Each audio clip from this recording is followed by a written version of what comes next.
Thank you, Bella. A Central Texas school district is moving quickly to display the 10 Commandments in the classroom after receiving a massive private donation today. News 10's Nate Smith joins us now for a closer look.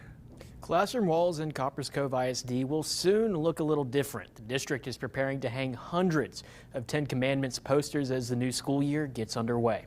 It comes after a donation of 640 posters from Texas Values, a conservative advocacy group that says they helped write the state law, Senate Bill 10, that requires schools to display them.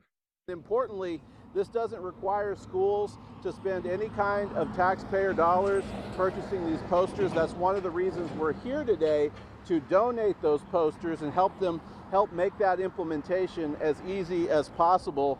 In a statement, Copperas Cove ISD Superintendent Dr. Brett Hawkins expressed appreciation for the donation, saying, quote, "We are appreciative of Texas Values for their donation to the students of Copperas Cove ISD.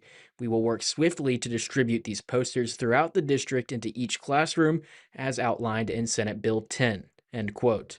But the rollout of SB 10 hasn't been smooth across the state. Local school districts like Salado and Temple ISDs have already told KWTX they'd comply with the ruling in previous coverage, with other Texas districts remaining blocked from displaying the commandments due to ongoing legal challenges.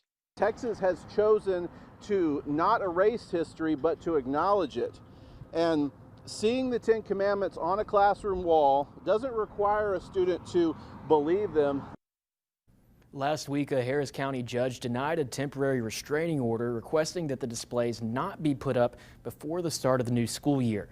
However, a temporary injunction hearing in that case is scheduled for August 17th. Reporting in studio, Nate Smith, KWTX News.